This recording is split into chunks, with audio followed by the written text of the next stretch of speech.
Today, I'm joined by Angela Counsel. Angela is a dedicated and experienced naturopath and the founder of Embrace Menopause, a business committed to supporting women through the menopause transition. Her mission is to show women that it is possible to thrive during menopause, embracing it as a time of wisdom and self-love.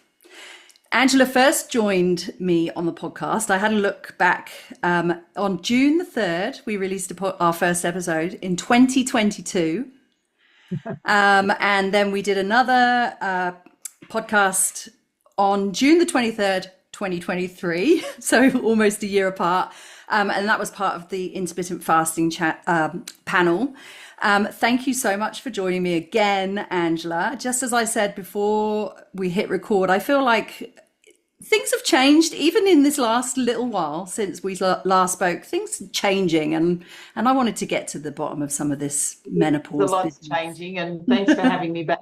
It's my favorite topic, so I'm always up for having a chat around menopause. Yeah, great. And I guess even so, the first interview we did was in 2022, so almost 3 years ago. I'm now nearly 4 years older, right? So, yeah, I'm nearly 51, so I'm in it. I'm in that process. So I'm having the experience, and it hasn't been bad. So yeah, I'd love to sort of discuss that with you. But do you want to kind of give us a little bit of a background about where you started? Because your business is evolving as well, isn't it? It's changed a little bit, I think, since the name's changed. When I've been a naturopath now for nearly 20 years, and I've always worked in the women's health space and gut. They're kind of the places, and because they're very, very closely related. Even but people think hormones and gut, they are so interrelated. It's not funny. And I've kind of always worked with women who are probably a few steps behind me. So when I first started in practice, it wasn't long after having my second child. And so then I started working with women who had really young children. And then it was kind of children are older, children were getting to school. Then it was more about mum getting back on, getting back her health. And then I work with women who are running their own businesses to balance their stress. So I've always kind of been in that, and it's always women who just a little bit behind me. And because now I'm postmenopausal, I'm 63 this year. And I've been in this menopause space solely probably now for the last, we're probably talking about 8 years. So to be honest, I can't remember when I had my last period, because at that time we had a lot of things going on with my husband going through cancer treatment, and that went on for a couple of years. So that's a bit of a blur. But at some stage in there, I got my final period. My daughter got her first period, and then we moved on from there. So I've been working in this space for a few years, and initially it was just like, let's just work with anybody. But now I'm very specific in that there is so much noise going on at the moment, and there's a lot of talk going on. And what I found, and I follow a lot of the big doctors and all that in the US and the UK, who are very much about, well, everyone should be taking hormones, and they're very much hormones. And what I was seeing is this group of women going, but what if I can't take hormones? And there wasn't an answer for them. And I knew I had an answer for them. And as I was speaking to more and more women, because before people join my program, I have a bit of a chat with them. And a lot of them were just saying, I just don't want to take hormones. And so I'm thinking, okay, well, I want to get really specific and let women know. And in my marketing, I targeted without using hormones, so without using HRT. Doesn't mean I don't work with women who are taking HRT. I certainly do. And many of them basically have made a decision that they want to come off HRT, which is why they work with me. So I very specifically work with women who either can't take HRT or choose not to take HRT, and share with them how we can get through this stage of life without having to use those additional hormones. Now, there are some people that do need hormones, and I'm going to say that there are some people who definitely need them, but there are many who don't. And there's so many options. And I think we need to educate women more about how their bodies work, how their hormones work, so then they can start to make educated decisions. Very good. Yes, and that's why we're here today. Yes. And one of the things that I really like, you probably kind of semi-answered questions, but we can go into much more Yeah. depth, I'm sure, was around this, all of the noise on the internet, in the socials, and those kind of like bigger names that people might come across when it comes to hormonal, or should we say health or menopause, and the answer of HRT and bioidentical hormones. I'd love to hear a bit more about that. But I observed in myself, there was something that kept coming up in my feed about a cream, and it was like to, I don't know, for it was for perimenopausal women to help Yeah. with the symptoms. And one thing I observed in myself was I started questioning, am I okay? Do I need this? This is Oh, this, I am in yeah. perimenopause. Now, I And think that's, this is an important topic that you just raised right now, because and there's been research done by the Jean Hales Association here in Australia, and there's a lot of women out there who have no symptoms, or they have minimal symptoms, and because of the noise of how bad menopause is, how bad all the symptoms are, all that type of stuff, there's women thinking there's something wrong with them because they don't have symptoms. Now, oh, right. well, they do. They think there's something wrong. Oh, now do I need hormones, or what's going on? And there's also, and I know that it's a couple of times I've said it, when you go, oh, well, no, I've been able to get through this time of life. I had some symptoms, I worked out what to do, and now I'm feeling really great and I'm thriving in menopause. And all of a sudden, you get bombarded with, you're just gaslighting women. And it's like, Really? oh yeah, it happens so much. It's like you're scared to say, I don't have symptoms, Mm. been able to manage this, and I'm feeling really, really great. And you say that, and all of a sudden, all this stuff comes at you. And it even happened to me the other day. And it was a post by Anne-Marie Oh, McQueen, yeah, who yeah. does Hot Flash. And basically, she was just an Instagram as a bit of a stroll. And I think one of the comments that she said was, HRT, not every woman requires HRT. It's possible to thrive as you age, or something like that, along those lines. And I basically went clap, clap, clap, heart. And that was it. And then all of a sudden, I had all these people going, but that wasn't my experience. How dare you say that? And I kind of came back, and because I'd been actually listening to an interview with the CEO from Jean Hales, and this was part of the topic. And I went, hang on a minute. I'm going to say, and I just went, I expressed my experience. Please don't diminish my experience because I'm saying that I didn't need HRT and that I'm able to thrive in this stage of life. Your experience might be different, but that's my experience. And because then all of a sudden there was, the person who started kind of did a bit of a backflip on that. And I said, because I'm getting sick and tired of women who are being brave enough to say, well, hey, wasn't quite that bad for me. And all of a sudden they're being bombarded with, well, what do you know? Oh, this is the worst. Like, everyone wants their story to be the worst. And Yes. don't we as women do this? No, it's like we see this when women are pregnant. We see this when women have babies. It's like, let's make my story worse than your story. I've suffered more than you. And someone says, oh, well, this was my birthing story. Oh, well, when I went through and I did this, and it's like, we want to, I don't know what it is. Why do women want to suffer more than other women? I Why? feel like the birthing story is like a kind of, you have to talk about it because it's so traumatic. Oh, it is. It's part of the processing, but yeah, I know what you Doesn't mean. need to be a competition. No. And that's And where it is. And we've got women who want to take HRT, those who don't want to take HRT, women who need to, those that don't need to. But it's like, let's just pit each other against each other and rip each other to pieces. that's what I want to get to the bottom of with you today, really, is that like, what are the symptoms, or what, that we hear about, and kind of what is the potentially what's the norm? What should or shouldn't we be experiencing? And I know you've talked about this in the previous episode that we did, but yeah, you do, because there's so Normal? much. Nothing's normal. Normal's No, nothing's normal, but like, on you. yeah, and I guess it's also And that's so the problem. dependent on someone's experience as well, isn't it? Because because I've, had waves of heat, let's say. Yeah. I don't want to call them hot flushes because I don't want to buy into the story that I'm having hot flushes and, oh, I'm just like, okay, I'm just going to kind of work. And it hasn't been that bad. I haven't broken out in like sweats or anything like that, but I've definitely felt this kind of rise in my body temperature. Ooh, like need to take my t-shirt off kind of thing.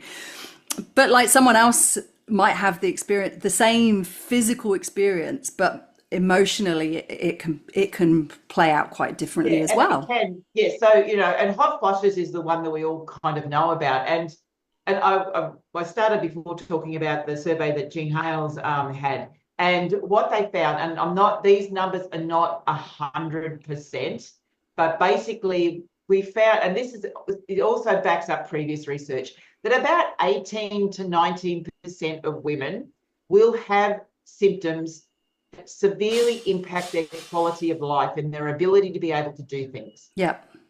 But 19% of women will basically have just about no symptoms, and they will just cruise through this time of life. And the rest, which is roughly 62% of women, have some symptoms, but they're manageable. They don't impact with their life. So we're looking at, there's only a very small number of women which have really severe symptoms.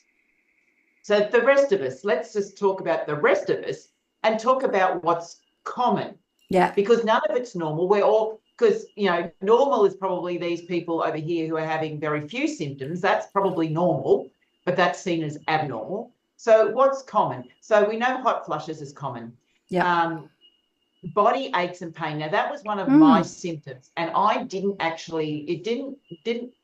know at the time. I was getting unbelievable just body aches and pain in my joints, in my body. I couldn't sleep. I get out of bed in the morning and I felt like I was about 90 years old. I could hardly move. I knew I had osteoarthritis in my hips, but it was more than that. And it was just like I didn't know what was going on, and I was seeing chiropractors and everybody else. I was taking anti-inflammatory herbs. I was doing everything, but this wasn't going away. And it wasn't until I read an article quite a few years ago, and all of a sudden it all clicked that this is actually, and it's a very common symptom. Wow.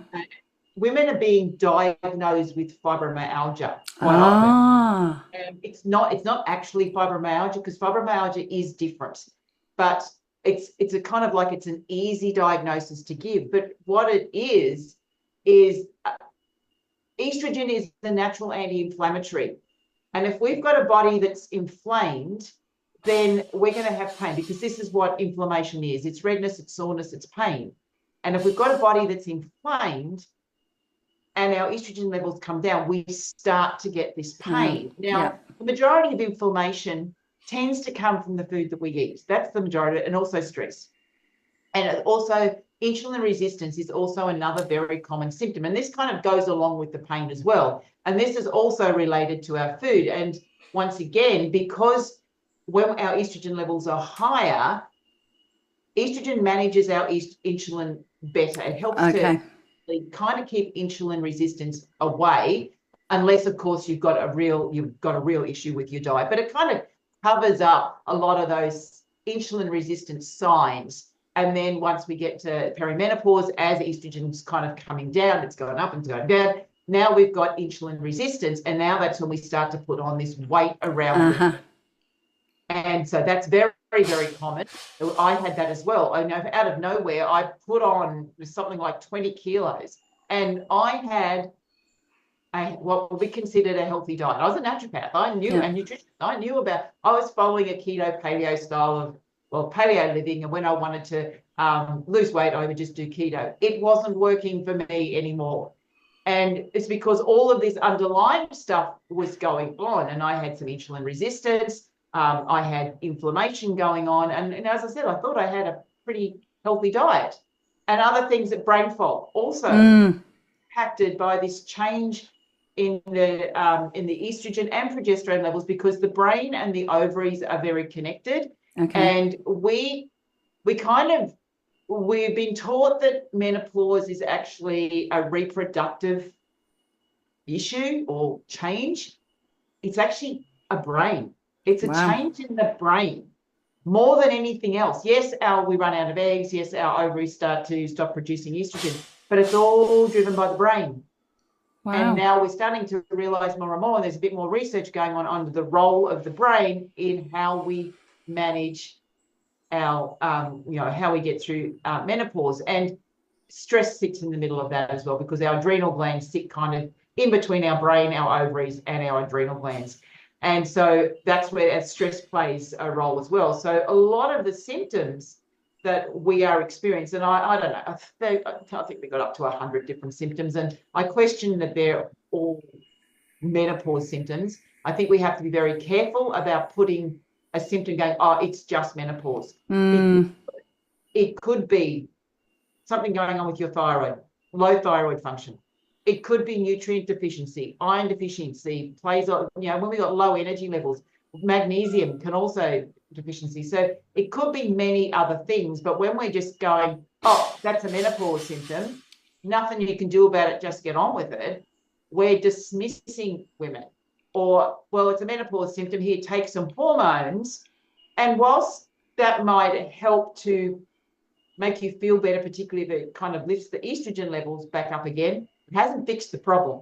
All it's done is, once again, estrogen has come up. It's like the mask has come back up, and it's covered what's really going on behind the scenes. And so unless you're going to stay on hormones for the rest of your life, when you come off the hormones, you're more than likely going to have bigger issues if you haven't dealt with what's going on underneath, which is the nutrition, the insulin resistance, the gut health, and the stress, mainly the main things. Unless you address that, when you come off your hormones, you're going to find that you go back and probably have worse symptoms. So, a lot of the symptoms that arise, I see, basically come from either stress, so too much cortisol, insulin resistance, thyroid might be playing a bit of a role, and then nutrient deficiencies. So we look at all of that, and that's just sitting on the physical, before we get into the mindset around, is menopause really the worst time of our life, or is it a time when we actually, we can thrive? And that mindset plays a big role too, because if everybody's telling you that menopause is going to be the crappiest time of your life and you're going to hate it, and that's the worst part of being a woman, and that's the messages that are kind of coming out, of course women are going to go, oh, give me whatever I need to get through it, because I don't want that pain. And, when you're seeing that message and everyone's telling you how bad it is, and anyone who says anything different is basically told they're gaslighting, and they're basically shut down. And obviously, because I run a business and this is the stuff I do, and I run Facebook ads, the amount of trolling and that I get when I say it is possible to thrive in this time of life without hormones, it's like, oh my God. And to start with, it used to worry me, but it doesn't overly worry me too much anymore. And it's like, I've got a thicker skin. It comes with menopause. It is. It's like there are many different symptoms, but it comes down to we have to look at what's going on. Hormones are meant to drop. When we don't have an egg supply anymore, when we're not preparing our body for pregnancy every month, it is nature's way that our hormones will drop. That has been happening for generation upon generation upon generation. And, there's a kind of a line of conversation that says, well, we didn't live that long in the past. That's not true. We did live that long. There are, obviously some women did, but, a lot of women did live to go through menopause. But what they're talking about when they say, oh, we didn't live that long, is they're looking at the average lifespan. So the average lifespan was shorter, but that's because more people were dying when they were children. So that brings down the average lifespan, because, to get actually through to puberty was pretty tough in those days. And, to get through childbirth and get through childhood, that brings down the average lifespan, because the average lifespan is the entire population. So the average lifespan wasn't 45 or whatever they say. It was higher, and we've got documented proof that women lived older. And even if we look at some of the more traditional cultures, the blue zones, we've got women who are living well over 100, not taking hormones, and they're active, and they're fully functional in their societies, and they're doing that today. So we know that it's possible. We spent what it's like, well, what are they doing differently to what we're doing here in the Western world? And you'll find it's our stress, it's our food, it's the environmental toxins, it's all of that. It's our lifestyle, because they have a different lifestyle. And yes, genetics plays a role as well. And obviously I work in that field of genetics as well. So genetics do play a role. And because it's one of the things that when you've got a bit of an idea of how your grandmother went through menopause, or your mother, you might get a bit of an idea of how you're going to go through it. But it doesn't mean, just because they had a tough time, doesn't mean you have a tough time, because genetics is not, it's not the rules. It's basically, it's the blueprint. And using what we call epigenetics, you have the ability to change the way your genes actually express. So even if your grandmother had the worst time of it, so genetically you might be predisposed, and some people are. I'm predisposed. The genetic type that I am doesn't process estrogen as efficiently as it should do. So, and that's why I tend to put weight on more around the hips, the lower body, because that's more of an estrogen weight. And so, and I understand all this. I didn't in the past, when I used to kind of go, why do my hips and thighs always so big? I just understand it's the way I am. And it also means that I don't process estrogen as efficiently as, say, other people do. Okay. Does that mean I have to go, well, okay, estrogen is just going to be crap for me for the rest of my life? Or what can I do to manage that? And I can do that through stress, managing stress, the food, movement, all of that. So it's like, by doing that, I can actually manage my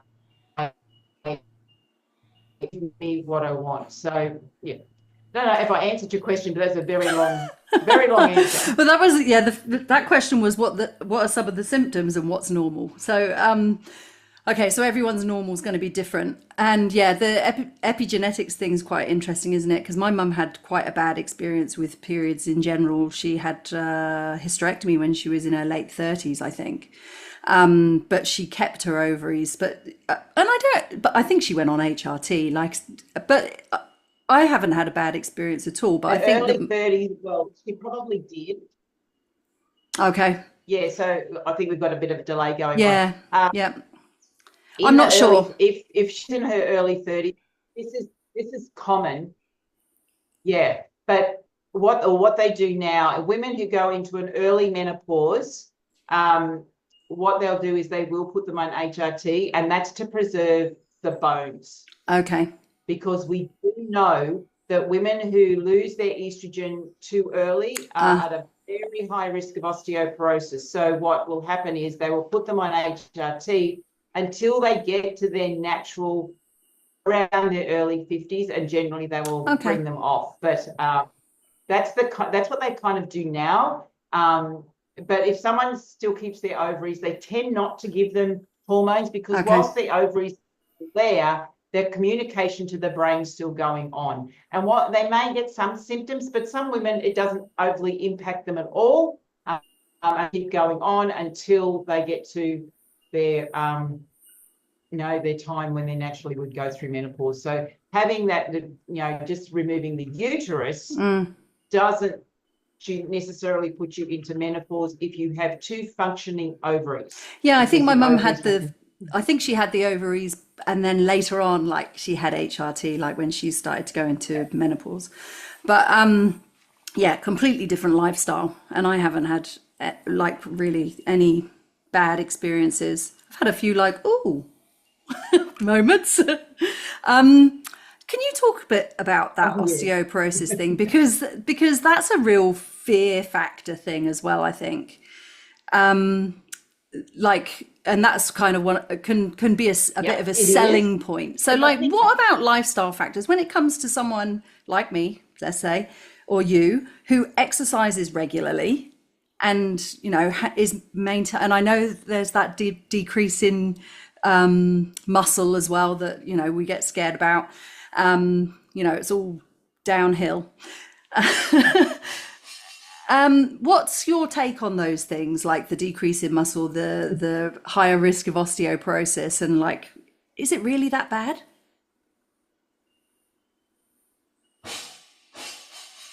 Well, yes, with osteoporosis, and when it comes to hormones and what the menopause say, basically it's primarily used for management of hot flushes and the prevention of osteoporosis in women who go through an earlier menopause. But because yes, HRT definitely will help to prevent osteoporosis. But so will eating well, so will weight-bearing exercise, so will trying to maintain your muscle strength. And we'll talk about muscle in a minute because that's not always easy to maintain. So will making sure that you're getting a good night's sleep. So there's many things that you can do which are just as effective as taking hormones. But as I said, unless you're going through an earlier menopause, so going through menopause, late 30s, early 40s, then yes, taking hormones to protect the bones is a really good thing. But our bone density, there's a difference between bone density and bone strength too. And I've done a podcast on this. We have to be really careful about bone density because unless you're the machines that they're using to measure bone density are not always accurate, and one machine can read different to another machine. So is that like the DEXA scans? Yes. Or yeah.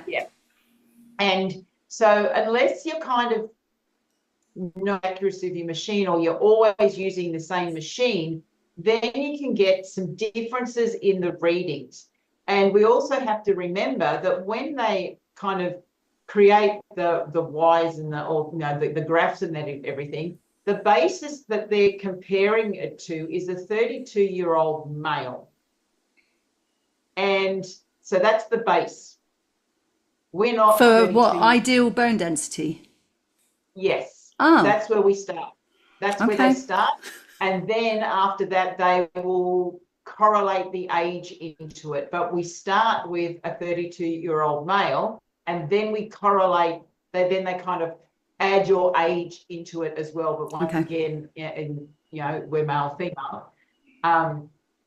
So I think we have to be really careful about, we totally need to be aware of osteoporosis, but be really careful about what scans are telling us and look at it in the whole picture. And the other part of it is that might be talking about bone density. We also have to look at bone strength. So if you can have very dense bones, but they're not strong, and vice versa. So we want strong bones. And what gives us strong bones is weight-bearing exercises, is making sure that we're supporting all of the muscles and joints and everything around the bone to actually, so we've got those supporting bones that are supporting joints. So we need to be doing that type of exercise that's all about supporting the bone. So the bone doesn't have to do it on its own, is there as well. And that's one of the things, because as we get older, our bone density naturally decreases. And it's for men as well. Bone density naturally decreases basically from about our 30s. It naturally comes down. And I'm sure you're aware that we have osteoclasts and osteoblasts, which are different type of bone cells, and one builds bone up and one builds bone down. And really what happens is that we don't build up as much and things are breaking down more. So that's kind of where we start getting into a bone density issue. And diet plays a big role in that. And one thing, when calcium's a buffer, and many people, when we're when we're too acidic, a calcium starts to pull bone out, and we need the right amount of calcium. And many people are actually calcium deficient, it's not because they're not having enough dairy, it's because they're not actually digesting it properly, because we can't digest calcium very well, particularly cow's Dairy. calcium. But we need to be getting calcium because we need to make sure we're bucking the acidity of what's going on in the body. So that becomes don't have foods that keep you really acidic. And if you are acidic, so you're eating a lot of sugars and processed foods and things like that, you will then be drawing out that calcium from the bone, because that's the easiest place to get the calcium from, is from your bone. So basically you get that. So muscles, we do have to be aware of what's going on with our muscles. And some women will lose muscle faster than others, and some women can build muscle faster than others. And once again, this is genetic. And so it's really important that as we get older, that we're doing some type of muscle building exercise. And also, a lot of, and I know you probably, we may disagree on this, but a lot of people jump in and say, well, all you need to do is eat more protein. That's good to a sense, but what does more protein mean? How much is enough protein? Because if you've got someone who is overweight, who has insulin resistance, and so they've got a particular genetic type, giving them more animal-based protein is actually going to make their insulin resistance worse. So they will struggle to lose weight. And we want them to actually pull the weight off, particularly around their belly, because that's not healthy weight. So eating more protein is not necessarily the best thing for them, whereas someone else who isn't struggling with insulin resistance, he's a different genetic type, yep, they need a lot more protein. So it's like, how much is more protein and how much is enough? It does depend on, number one, your genes, and also what your health status is right now, because we don't want to push you more into insulin resistance, because that's going to push you closer and closer to a diabetic state. So we don't want to push you into type 2 diabetes. So yes, we need protein, but we need the right amount based on what our body requires. And it doesn't mean, and I see people who come to me who are overweight, they're struggling with their weight, they have insulin resistance, they've got thyroid issues, and they go, oh, I'm going to try the carnivore diet. And you go, oh, no, because it's not right for them. For them, they need to be more plant-based and getting their protein from plants. They can still have a little bit of animal protein, but that's better to have in the middle of the day, not at night. Because the digestion and whatnot. And also insulin. Because if they eat protein at night, it's going to trigger an insulin response. And if they're not going to be exercising because I'm just having dinner and I'm going to, watching TV and going to bed, but now I've triggered an insulin response, and the body actually wants to, instead of storing fat, it wants to use up all of this glucose that's there. We don't want those people having protein in the middle of at nighttime, but having it in the middle of the day. And then for them, exercise is best for them to do after lunch. So they have a big meal, a big lunchtime meal, and generally it's a little bit later. These people can go without having breakfast if they don't want to have breakfast. And then they can have a really big, substantial meal that's got lots of veggies, fruit, veggies, salads, all of that, and some protein. And then they do their heavy exercise after that, because we have triggered an insulin response. We've now got available glucose from the food, and now our bodies and our muscles and everything are ready to burn that up. And they've got so much more energy if they exercise then than if they do that in the morning. And that's me. I used to do early morning boot camp, and I used to struggle and wonder why the hell I couldn't keep up, why I had no energy after lunch, why I wasn't sleeping properly, why weight was going on, why I was in pain because I was more likely to get injured, all of that. And as soon as I swapped my exercise to the afternoon, it all kind of went away. Wow.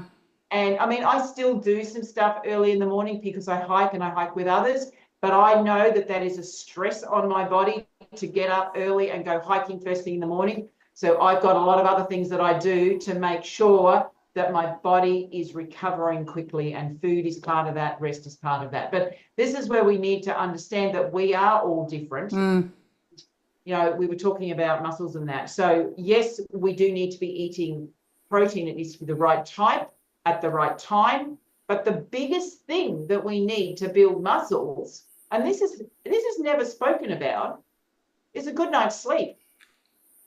We need to sleep. That's when our muscles and our body recovers. Yeah. You know, it sleeps at nighttime. So we need to be addressing sleep. If we want to have strong muscles, we need to sleep well. Yeah. The lucky thing is, if you exercise well at the right time, you will sleep well. But it's like sleep is probably the most important thing of anything that we could do, is get a good night's sleep. And unfortunately, women at this time of life aren't getting good night's sleep. Once again, hormones are playing a role, but it's also food timing, exercise timing. There's a whole bunch of things. Right. Yeah. What we're doing at night time, we're on screens, we're doing many things. We're not getting sunlight first thing in the morning. You know, we're staying inside. It's like there's so many things we could do to get a better night's sleep. And when we get a better night's sleep, our body is going to recover, our muscles are going to go stronger. And, you know, we're going to, you know, you will probably still lose some muscle, depending on your genetic type. I've lost muscle. I know I've lost muscle, but that's my genetic type. I know you don't, but you've got a different genetic type to me. And I mean, but I still exercise. So I might have some flabby arms here, but I know underneath that flabbiness, there, you know, there's strength. That's right. I can do push-ups, and, you know, I hike, I rock scramble, I do all of that. So I can do that. I've got the strength, but it's more the looseness of the skin. The tone, that is there. And can I get it back? Maybe not, but that's okay. My body does exactly what it wants to do when I want it to do it, and it shows up when I want things done. So I'm more concerned about that than whether or not my arms look flabby in a sleeveless t-shirt. Yes. Which comes with the wisdom of menopause, right? You'll notice I'm not putting my arms up too high. But...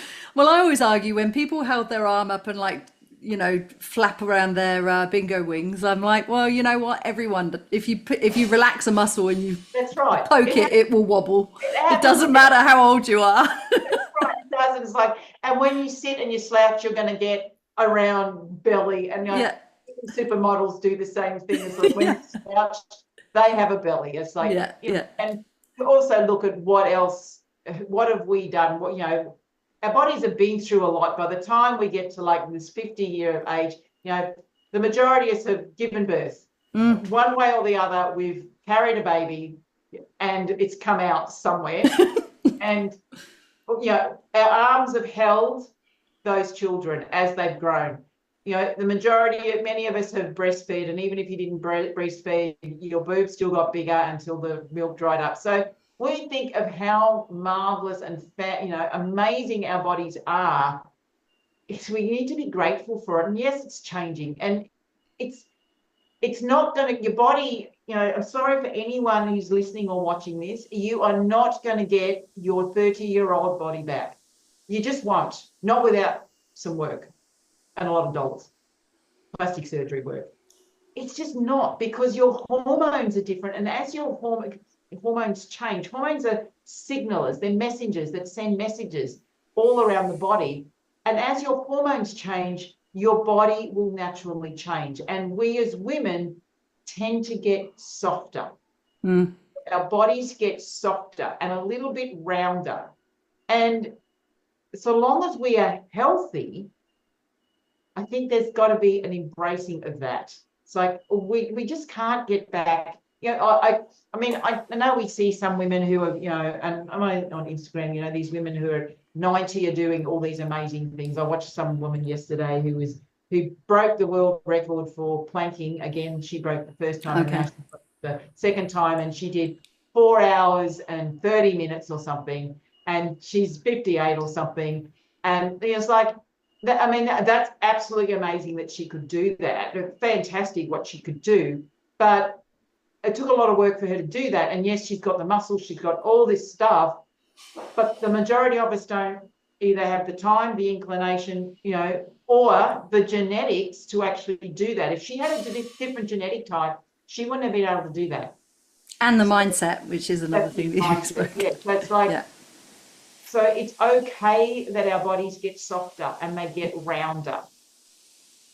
But we need, so long as we are healthy. I think we've kind of grown up. One of my other big soapbox things is the diet culture we've grown up in. That we've grown up with this perfect body image, and we've all tried to achieve that. And now, as we get to menopause and beyond, we're further and further away from that perfect image, and the diets aren't working, and so we feel there's something wrong with us, and it's not. It's just our body is changing. And that is just a part. Same as when we were in our teens, our bodies changed, our body shape changed. When we were pregnant, our body shape changed. Obviously it went changed out the front, but I know for me that after I had my children, even I dropped all the weight and everything again, my hips were not the same shape as what they were before I was pregnant, because my hips changed. So the pants I used to be able to wear, around my hips no longer fit, because there was a shift in my body shape.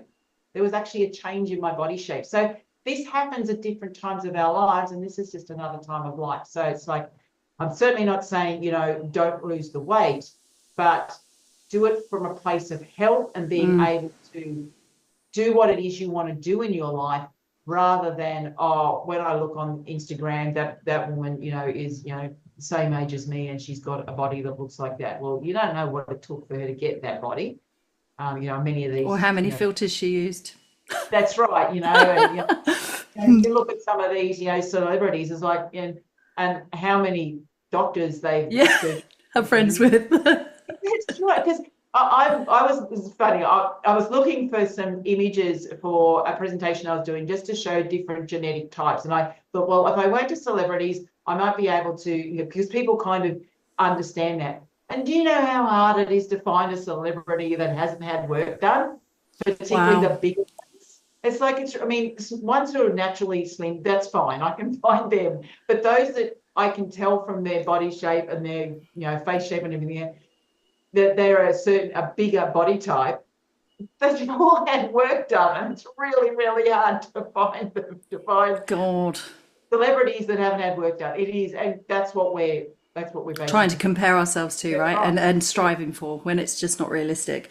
I definitely think that there's a process when it comes to seeing your body change. This is my experience, because obviously I've worked in the fitness industry, I've competed in CrossFit, and so I have been quite used, although I started quite late, I was like 35 when I started getting into all of that. But I've been used to my body being a certain way. Like you said, your body starts to change, and you were like, all of a sudden, the things that you were doing didn't work anymore. And I have a different mindset when it comes to the reasons I exercise and that sort of thing anyway. But there's definitely a bit of changing and a softening, and the skin's not quite as tight as it used to be. And, the kids will poke it. They're 10 and 8, so they're like, oh, look at this bit, and I'm like, thanks. But it's a process of self-acceptance, isn't there? It is, and recognizing that this is a change that's happening and you can't stop it. You want to take hormones, you're not going to stop it. It's still going to happen, and hormones don't really stop the softening of your body, and quite often don't stop the weight gain. Okay. I've had many clients who've said that I had one client a few years ago, and she went hormones because she wasn't thinking, she couldn't think straight, and she was running a business. The doctor said, okay, so let's put you on hormones. And then she put on weight, and she went back to the doctor and says, yeah, but I don't want the weight. And the doctor said, well, you either think clearly or you're overweight, choose. And so then she came to my program and learned how she could drop the weight and get healthy again and come off the hormones and still think clearly. So it's like, because quite often going on the hormones, estrogen is a growth hormone.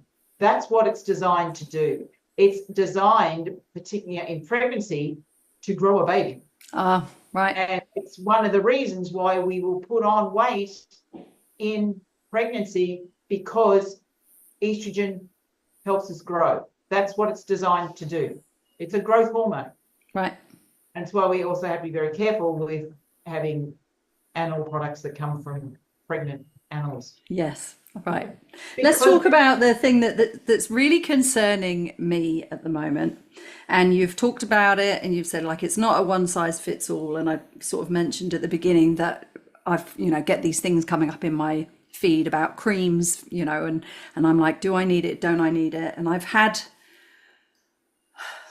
a handful of women that I know, because we're, at that age, where they've been experiencing something like brain fog and they want to get on with their busy life.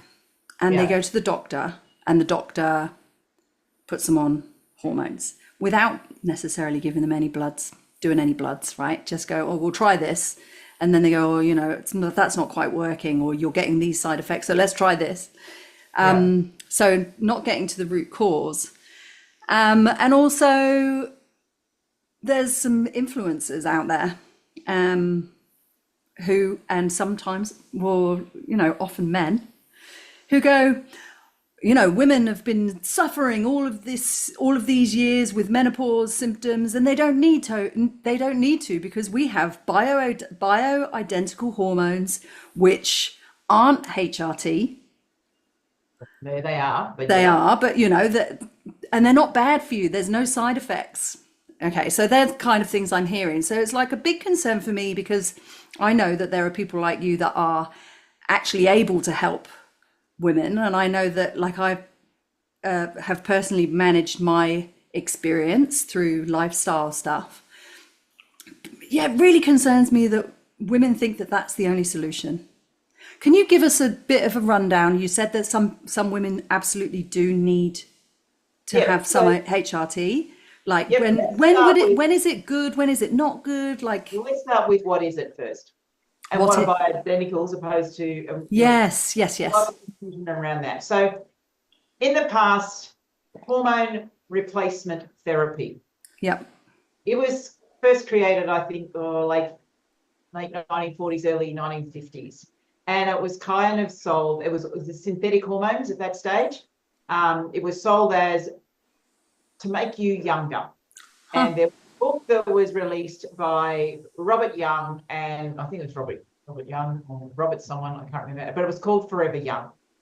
And it was very much backed by the pharmaceutical companies who wanted to sell these hormones to women. And women weren't too keen on taking this stuff. So what they did was they targeted men and said, hey, if you want your wife to be always young and to do whatever you want, get them onto hormones. So that was kind of the gist. And it was like really pushing men to tell their wives they were cranky and they needed to go on hormones. And this is also the term hysterical, because before women were considered to be hysterical because they have these different symptoms. They were either put into mental institutions, they had their your uterus removed, which is where hysterectomy comes from. And it was really because women were experiencing these symptoms. And one of the key, I'm not going to say it's a symptom, one of the key changes that happens for women as their hormones come down is we become less biddable. We can become a little bit more outspoken. And that's not as easy to control. That's right. So this is actually related to our drop in estrogen.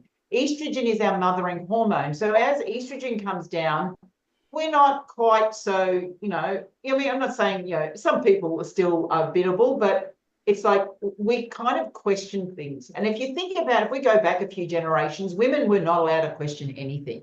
So if they started to say, oh, I don't want to do this and I don't want to do that, now we're seen as hysterical, chucked into a mental institution, ripped out your uterus and your ovaries, which made things even worse. And then everyone went crazy. So that was kind of where it was. And then we got to the 50s and 60s where, okay, now let's just put everybody on hormones. It makes them easier to live with.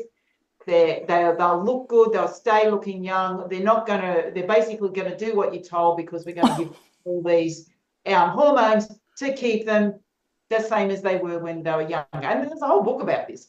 And there was a whole movement about this. And so then everyone was being prescribed because, and majority of doctors were male doctors as well. So every woman was virtually being prescribed hormones.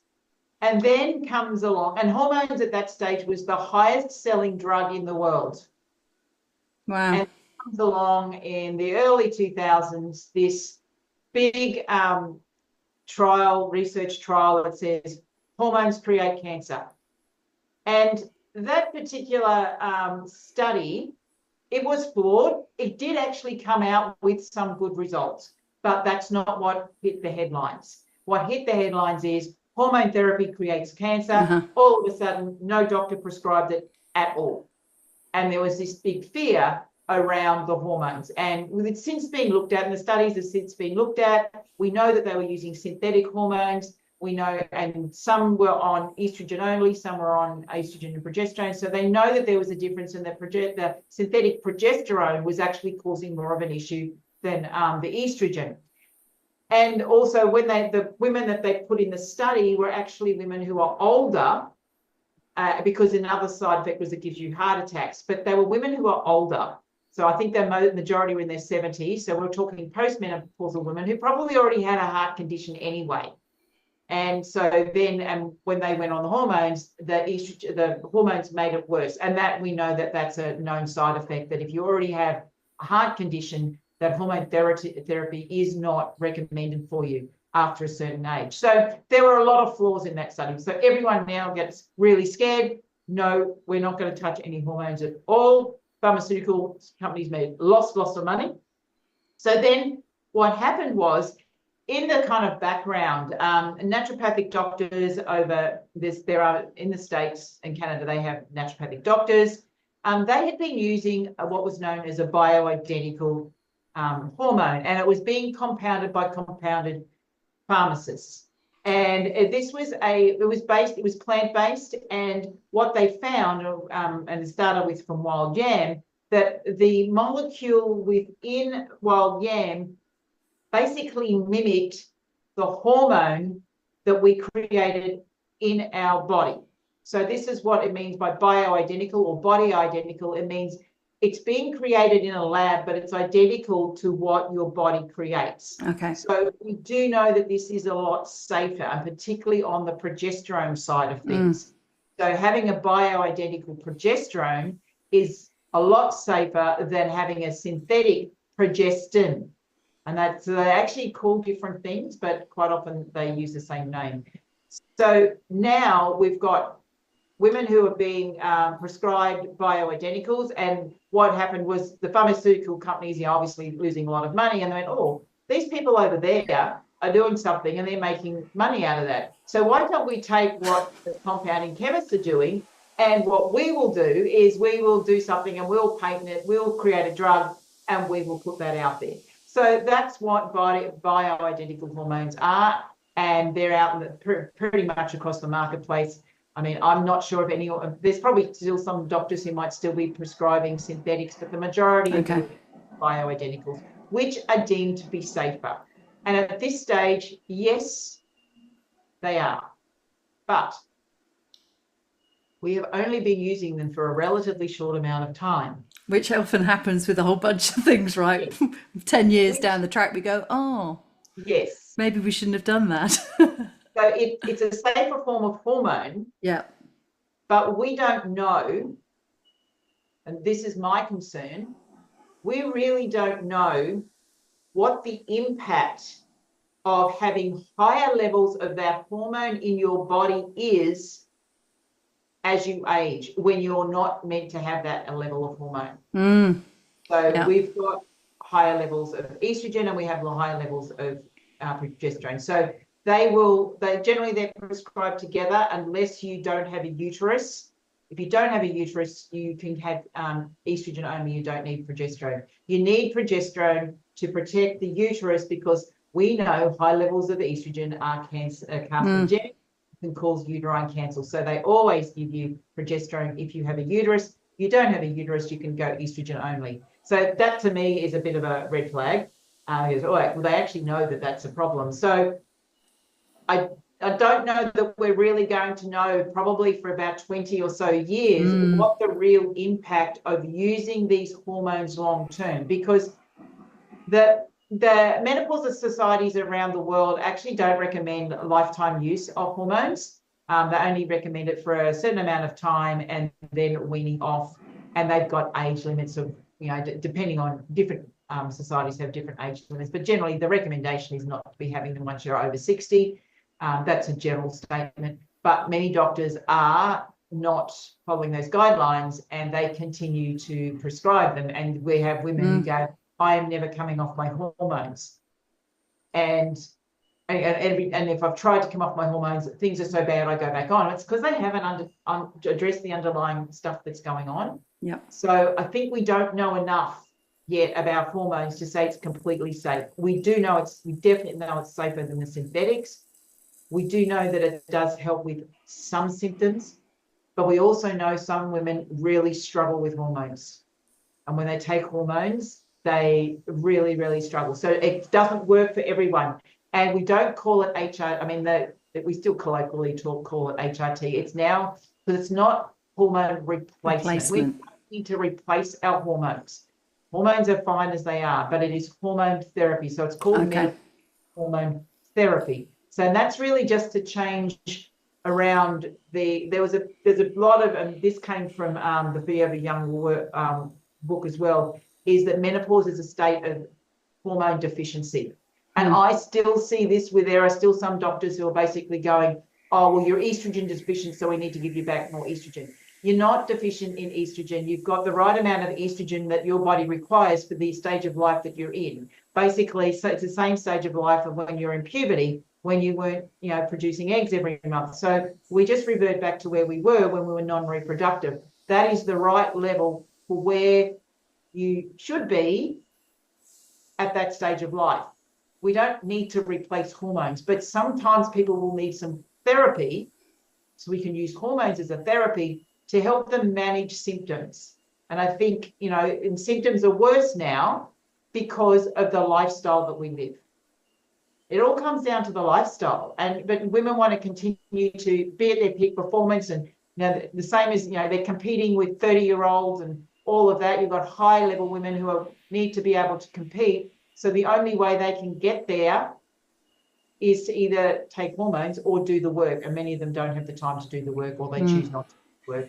And so we'll just take hormones to get you through so that you can continue to function in that high competitive world. And look, I get that.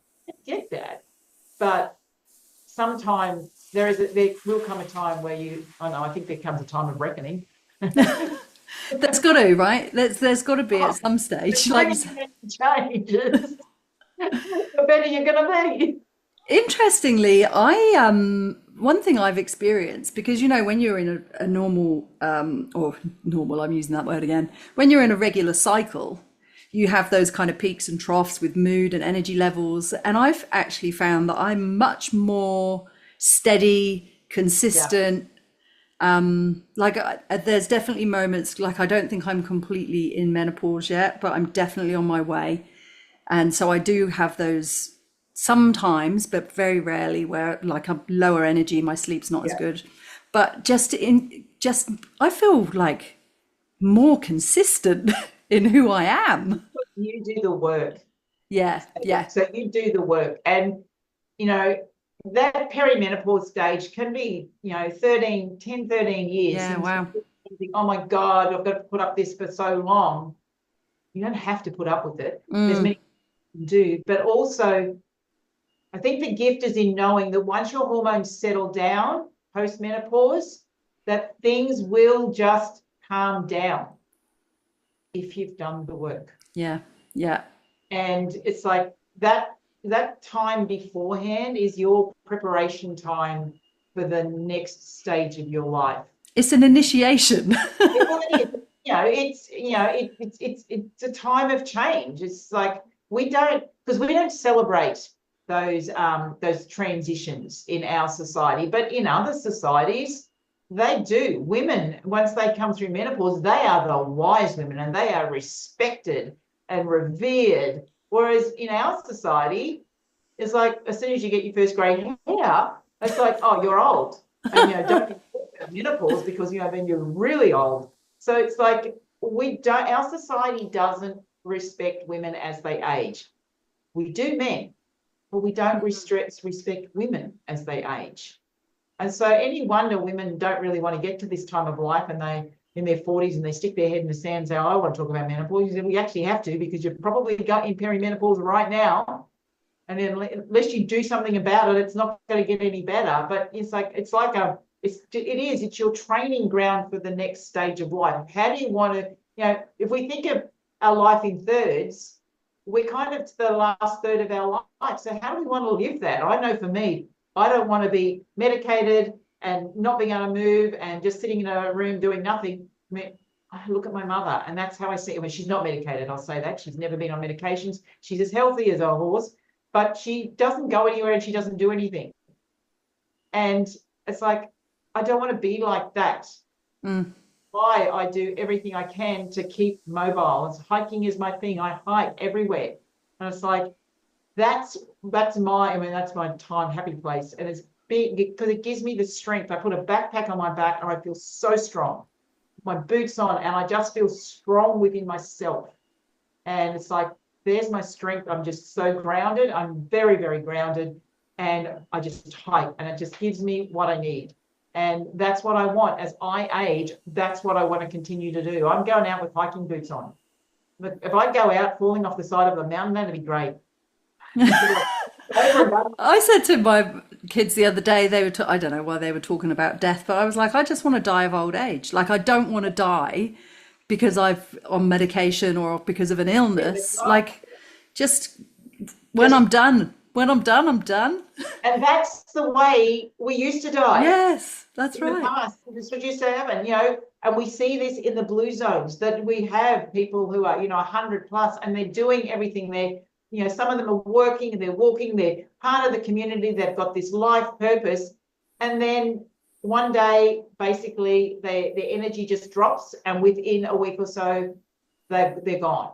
And they die of old age. And dying of old age is generally a very short process. It doesn't take long because it's basically your energy levels start to drop. You run out of your body's just run out of everything. And it's now on a couple of weeks' time and then it's gone. And you go to sleep one day and you don't wake up. The end. That's my preferred way of going is that way. But if I happen to go off a cliff, that's fine as well because I'm going out doing what you love. Yeah, not going out suffering. Because if I fall off it has to go completely. I want to break a few things and I have to be. No, you don't want to be hospitalised. The broken hip. No, we won't because you've got strong bones. Hopefully we're getting lots of women excited about this new potential. So this is the thing that I really love to share on this podcast is like we are capable of so much, and there are so many possibilities out there for us to take care of our health, to embrace these different stages of our lives, and you're one of the people that helps with that, and that's why I love talking to you, and you're so knowledgeable, and we're just very aligned with how we see things. You've got a free program coming up. So a free workshop that's coming up. And it's called The Secret to Thriving in Menopause. And in that, it goes over 4 days. It's not 4 full days. It's on 4 different days, and they're about 45-minute each classes, and they're all on at nighttime. And this is where I talk a little bit more about the role of our genetics, the role of stress, insulin resistance, and what we can do and how we can basically put ourselves in control. But when we understand how our individual body works and what it requires, we now have the knowledge, and we're in the driver's seat. We can then decide what we want to do because we know the right foods that will nourish our body. We know the right exercise, the timing. And then for me, I see my job is to share knowledge. So I share knowledge. Your job to choose what you want to do with it. And that's the same in the program because I'd have a paid program that women come and join me with. It's like, well, I'm going to share information with you. I'm going to guide you. I'm going to help you. And I've got coaches that work with you and we're going to coach you. But in the end, it's up to you, because it is up to the individual. And it starts with the mindset by deciding that this is going to be a transition time for you. And it's an opportunity for you to set yourself up for the rest of your life to be healthy, to be vital, and to embrace the changes that are happening. That starts with the way you think. It has got nothing whatsoever about what you put on your plate. It's got to start here. It's got to start with the mindset, over and above everything else. If you see this as a time of opportunity, a time of transformation, you will be fine in the next stage of your life. If you see this as the worst time of your life, why the hell am I a woman? Women get it bad. This is, it's like, you will suffer. You will suffer. But you don't have to with Angela. You don't have to. There are choices out there. And, and regardless of what the choices are, whether or not you choose that hormones are your way of being, that's fine. But make a choice, but see it as an informed choice. Exactly. Educate yourself. Yeah, and power. Yeah. I'm doing this because it's my choice. I'm not doing it from fear. I'm doing it from power. And as I said, for some women, they definitely need hormones. Does it mean they have to be there forever, on it forever? No, it doesn't. They might need hormones to get them through this time, but they still have to do the work. You still have to do the rest of the work. Yeah. Sitting there, even drinking wine every single night and eating chocolates and all that. Oh, chocolates aren't that bad if it's right. Drinking is causing a problem. But we can't continue to do that. The wine and cheese every night after, before dinner, that's not helping. That's actually making things worse. So, and hormones do not fix the problem if you're sitting there drinking wine and cheese every night. The weight will still go on. How many women have you helped so far, Angela? Oh, you're asking. Have you done your numbers? Well, through the free program, I have probably helped over 10,000 women in the Get out of town. Program. Wow. Through my paid programs in the last 5 years, probably close to 1,000. Brilliant. Amazing. Can you give us just a couple of examples of the feedback that you get from them? I probably think, yes, they lose weight. The majority of people who come to join my program, they come initially to lose weight, and then they do so. And I think the biggest thing is women get their confidence back. Yeah. I've had women. I had one woman who was she was a preschool teacher or a kindergarten teacher, and she was really stressed at work, and she knew that she wanted to ask for changes in in the environment and things like that, but she didn't have the confidence to do that. Once she learned her genetic type and realized how she thrives, she then had the confidence to go to her boss and say, look, I work really, really well in this type of environment at this time. Can we make some changes? Because at the moment, the way I'm doing things, it's just stressing me out, and really I'm about to resign because I can't cope with this anymore. So now she says, I got the confidence to go and ask for what I want, and I got it. Amazing. Then she was able to enjoy her work. And then, yes, if she dropped her weight, she was healthier and all of that. So it's to me, what I see is, because we do it all online and I see them on Zoom calls, what I see is the light goes on in their eyes. It's like they light up. When they start the program, quite often it's dull. Oh my God, who am I? It's like really low. And then because we do a bit of a detox in the middle of the program, and then all of a sudden I just see the light, the energy, the vitality. I see it in their face. Their eyes are bright, and it's just like there's this smile that's there all of the time. And that, for me, over and above anything else, is why I do what I do, because I just want women to have the confidence, to have the energy, the vitality to do whatever it is that they want to do, whether or not that is playing with their grandchildren or climbing to the top of, whatever mountain they want to climb, or sailing the seas, whatever it is, they feel confident enough to do that. And, and I had one woman I was talking to the other day, and she said, I've booked myself an overseas trip on my own, and I'm going to go hiking. She got that confidence because she now understands herself better. Amazing. That's so good. Yeah. And obviously being in a group of like-minded women, when you're going through the program, you egging each other on, and there's all of that And group that's support why as well. that's why I do that group program. I used Yeah, to do one-on-one, but we get so so much much more. quicker Yeah, results when people are all together cheering each and other they're on. supporting each other, and they all want to succeed for each other. Yeah, When you're just doing it one-on-one, I just find that you'll get there, but it's going to be a really slow journey unless you're really, really motivated. yeah, And many women aren't at this time yeah, of life. They're a bit stuck. yeah. Women are just stuck and they don't know what to do when they're tired and they're exhausted. If this sounds like you, listeners, then I highly recommend that you check out Angela's program. Oh, it starts on the 3rd of March. 3rd of March is 3rd the of March. free workshop. Yeah. So we're going to be sharing all of those links with you so that you can sign up, and completely free. So like, definitely, Or if you just want to pop over take to control, the Embrace Menopause. Embrace Menopause website. I'm trying to point to Yeah, it's that side. embracemenopause.com.au. You'll find out all about it over Yeah, there. brilliant. Thank you so much. It's always really great to have you on. I really appreciate your time. Thanks for having me. I love talking about this Till stuff. next time. Bye. Bye.